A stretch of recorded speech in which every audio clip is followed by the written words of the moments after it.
Hello दोस्तों, मैं हूँ वीना जिनागल और आप देख रहे हैं दित्य लर्निंग क्लासेस। आई होप आपको मेरी लास्ट वीडियो पसंद आई होंगी, तो प्लीज़ लाइक ज़रूर करें। चलिए आज हम कुछ आपको नया टॉपिक पढ़ाते हैं। आज हम आपको पढ़ाएंगे Indian river system. Indian river system के बारे में आज आपको मैं पूरी जानकारी दूंगी, तो प्लीज़ एंड तक बने रहिए, ठीक है। हम सबसे पहले अब मेन जो हमारे रिवर सिस्टम है उसके बारे में पढ़ेंगे। सबसे पहले है इंडस रिवर। इंडस रिवर को सिंधु नदी भी बोलते हैं, ठीक है। सेकंड है गंगा रिवर। देन थर्ड है ब्रह्मपुत्र। फर्स्ट इंडस, गंगा, ब्रह्मपुत्र, ठीक है। अब हम एक एक करके इनके बारे में पढ़ेंगे और इनकी ट्रिब्यूटरीज के बारे में पढ़ेंगे। ट्रिब्यूटरीज में इनकी सहायक नदियों के बारे में पढ़ेंगे। सहायक नदियाँ वो होती हैं जो और नदियाँ जो इनके साथ आके ज्वाइन कर देती हैं, तो ये उनकी ट्रिब्यूटरीज रिवर बन जाती हैं, ठीक है। सबसे पहले मैं आपको इंडस रिवर के बारे में सारी जानकारी देने वाली हूँ, प्लीज़ एंड तक बने रहिए। चलिए हम स्टार्ट करते हैं। सबसे पहले मैं आपको मैप में शो करवा देती हूँ, जिस वजह से आपको बाद में पढ़ने में ज़्यादा दिक्कत नहीं आई। सबसे पहले हम ये देखते हैं कि ये स्टार्ट कहाँ से होता है। ये स्टार्ट होती है, इसका जो ओरिजिन है, ये फ्लो स्टार्ट होना कहाँ से करती है, ये चाइना के तिब्बत एरिया से। फिर वो हमारे इंडिया में एंटर करती है फ्लो करते करते। देन पाकिस्तान, पाकिस्तान से वो अपना सारा पानी कहाँ छोड़ देती है, अरबियन सी, इट्स मीन अरब सागर में, ठीक है। तो चाइना से निकलती है, इंडिया में जाती है, इंडिया के बाद पाकिस्तान।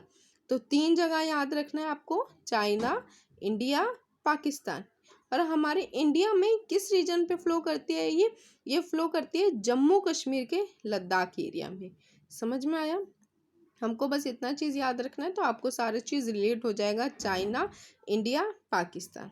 फाइन, ये आपको समझ में आ रहा होगा मैप के थ्रू। नेक्स्ट, अब मैं आपको बड़ा इंडिया के मैप में भी शो कर देती हूँ। सी, चाइना से फ्लो करती है, देन ऊपर आप देख रहे होंगे जम्मू कश्मीर का एरिया, देन पाकिस्तान में एंटर करती है और फ्लो कर देती है अरबियन सी में। चलिए अब हम इसके बारे में कुछ पढ़ लेते हैं। इसके बारे में पढ़ लेते हैं। हमने ये तो पढ़ लिया कि ये चाइना से निकलता है, पर चाइना से किस एरिया में निकलता है। ये मानसरोवर जो माउंट ऑफ कैलाश है ना, उसके साउथ एरिया में, वहाँ से ये फ्लो करता है, वहाँ से इसका ओरिजिन है, वहाँ से इनका पानी फ्लो करना स्टार्ट करता है। फिर जब हमारी इंडिया में आती है तो जम्मू कश्मीर के एरिया में लद्दाख में जाती है। लद्दाख के किस मेन पॉइंट पे, गिलिट बाल्टिस्तान रीजन, जो कहाँ पर है, और साउथ कराकोरम रेंज में है। वहाँ से ये टर्न लेती है, फिर ये पाकिस्तान के एरिया में जाती है।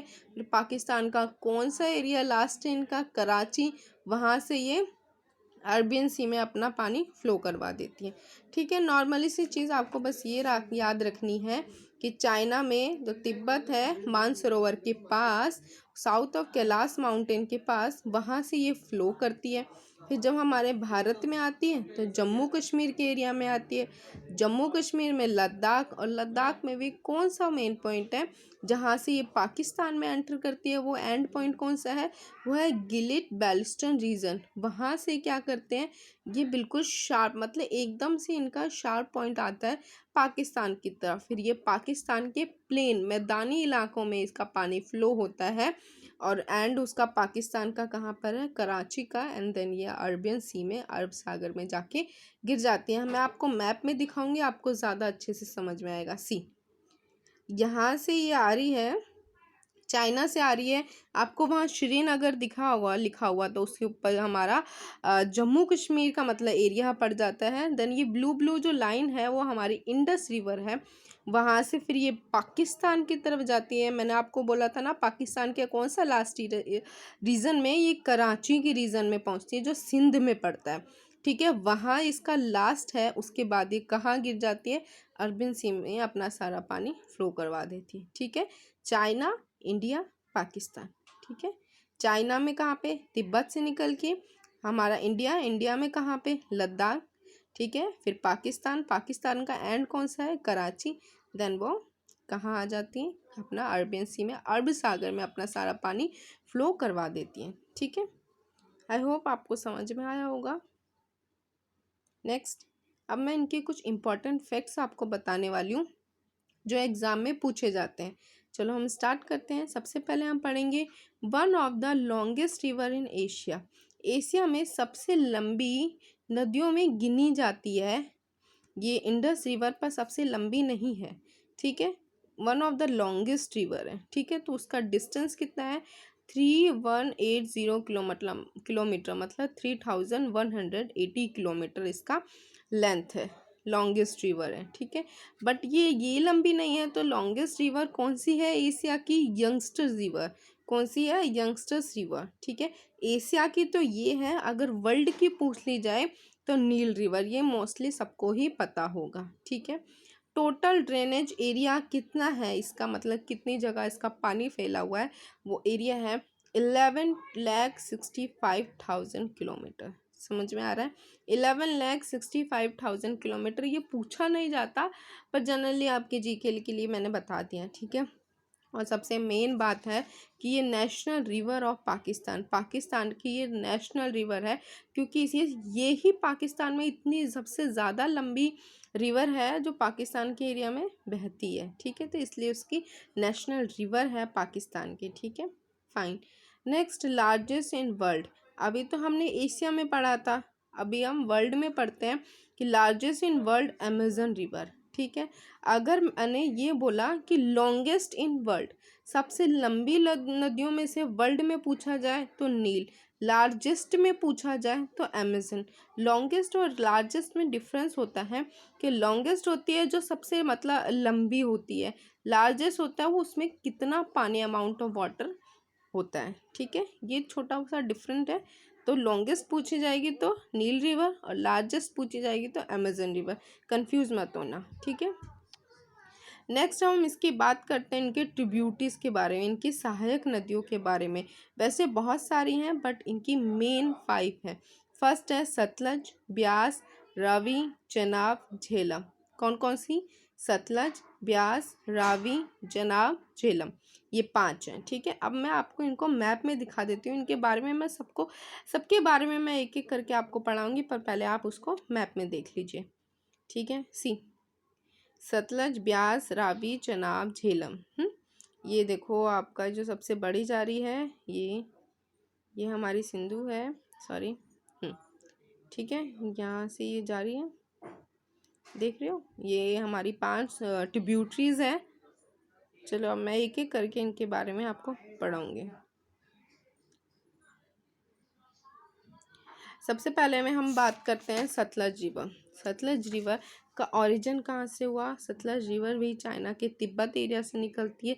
कहाँ से, मानसरोवर में पास जो राकस लेक है ना, वहाँ से इसका ओरिजिन है। कहाँ पे, मानसरोवर राकस लेक, ये याद रखना, एग्जाम में पूछा जाता है, ठीक है। सतलज रिवर, मानसरोवर राकस लेक, जो हमारे चाइना के एरिया में ही पड़ता है, ठीक है। नेक्स्ट है parallel to Indus 4 kilometre before entering in India. ये भारत में एंटर करने से पहले 400 किलोमीटर पैरेलल चलती है इंडस रिवर की, क्योंकि इन दोनों का ही ओरिजिन कहाँ पे है, चाइना में, ठीक है। समझ में आ गया। चलो मैं आपको इसमें ही दिखा देती हूँ मैप में। सी, यहाँ से 400 किलोमीटर तक पैरेलल चलती है, फिर वो एंटर कर देती है हमारे इंडिया में।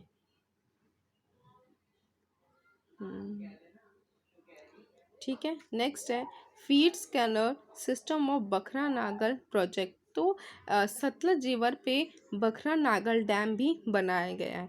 तो एग्ज़ाम में पूछा जाता है कि बखरा नागल डैम कौन से रिवर पे बनाया गया है, सतलज रिवर पे। ये इंपॉर्टेंट क्वेश्चन है, ये एग्ज़ाम में कई बार पूछा गया है, ठीक है। नेक्स्ट हम बात करते हैं ब्यास, ठीक है। ब्यास कहाँ से है, ब्यास निकला है ब्यास कुंड, जो रोहतांग पास के है, और ये कहाँ पे, हिमाचल प्रदेश में जो रोहतांग पास है, वहाँ से इसका ओरिजिन हुआ है, ठीक है। और ये फ्लो करती है थ्रू कुल्लू और मनाली, इसमें कोई इम्पोर्टेंट खास नहीं है। और हाँ, एक और बात है, ये एक ऐसी नदी है जो हमारी सिर्फ इंडिया में ही फ्लो करती है, एंटरली विद इन इंडिया, मतलब पूरी तरीके से इंडिया में ही शुरू होती है और इंडिया में ही आके ख़त्म हो जाती है, कहीं दूसरे कंट्रीज़ में नहीं फ्लो करती, ठीक है। तो एग्ज़ाम में पूछा जाता है जो पूरी तरीके से इंडिया में ही स्टार्ट होती है और इंडिया में ही इसका ख़त्म हो जाती है, वो है ब्यास रिवर, ठीक है। ये इंपॉर्टेंट है, पूछा जा चुका है। नेक्स्ट है रावी। रावी रिवर के बारे में हम पढ़ते हैं। ये भी हिमाचल प्रदेश में से रोहतांग पास का जो कुल्लू हिल्स है वहाँ से इसका ओरिजिन हुआ है। कहाँ से हुआ? हिमाचल प्रदेश में रोहतांग पास से। ठीक है, ये फ्लो करती है Indo Pakistan border for a particular distance. Exam में ये भी पूछा जा सकता है कि कौन सी रिवर है जो इंडिया और पाकिस्तान के बॉर्डर पे रिवर फ्लो करती है, वो है रावी। ठीक है, कुछ मतलब जो इंडिया और पाकिस्तान का जो बॉर्डर है वहाँ पे ये रावी रिवर है, फ्लो करती है कुछ डिस्टेंस पे, पूरी नहीं, थोड़े से डिस्टेंस पे ये फ्लो करते हैं। एग्ज़ाम में पूछा जा सकता है कि इंडो पाक बॉर्डर में कौन सी रिवर फ्लो करती है, तो आपको पता है तो आप टिक कर सकते हैं। नेक्स्ट है चनाब। चनाब का भी ओरिजिन हिमाचल प्रदेश के बारालाछाला पास, बारालाछाला पास। चनाब का भी कहाँ से? हिमाचल प्रदेश से होता है। ठीक है, कहाँ पर होता है? बारालाछा पास। ठीक है, और उसके बाद है नेक्स्ट, ये लार्जेस्ट ट्रिब्यूटरी है इन इंडिया। हमारे भारत की सबसे लार्जेस्ट ट्रिब्यूटरी मतलब ये सबसे ज़्यादा पानी ले जाने वाली सहायक नदियां हैं हमारे भारत में, जिसकी वो कितनी है? 1180 किलोमीटर। ठीक है, और ये दो फॉर्म और स्ट्रीम्स निकालती है, उनका नाम है चंद्रा और भागा। ये पूछा नहीं जाता, बस ऐसे जनरली आप इसको ज़्यादा इतना प्रेफर ना करें। ठीक है, नेक्स्ट है झेलम। लास्ट है हमारा झेलम। ठीक है, ये हमारा कश्मीर से निकलता है। कश्मीर के किस एरिया से? वेरीनाग। ठीक है, कश्मीर से वेरीनाग। ठीक है, याद रखना पड़ेगा, एक दो बार आप देखेंगे ऐसे ही आप पढ़ेंगे तो आपको वैसे ही याद हो जाएगा, ज़्यादा रटने की ज़रूरत नहीं है। ठीक है, फ्लो करती है through Srinagar and Wular lake. ठीक है, ये फ्लो करती हैं कहाँ पे? श्रीनगर एंड वुलर लेक के एरिया में ये फ्लो करती है। ठीक है, इतनी चीज़ समझ में आई आपको? कौन कौन सी ट्रिब्यूटरीज हैं? सतलज, ब्यास, रावी, झेलम, चनाब, झेलम। ठीक है, ये 5 हैं। तो बस इतना ज़्यादा वो करने की ज़रूरत नहीं है, बस आपको पता होना चाहिए। आपको तो वैसे ही जो हमारे ब्यास, रावी, चनाब है, ये तो तीनों ही हिमाचल प्रदेश से निकलती हैं, तो थोड़ा आपको बस थोड़ा एक दो बार पढ़ने की ज़रूरत है, आपको ऐसे ही याद हो जाएगा। ठीक है, चलिए थैंक यू। अगर आपको मेरी ये वीडियो पसंद आई है तो प्लीज़ लाइक एंड सब्सक्राइब करें। Thank you so much.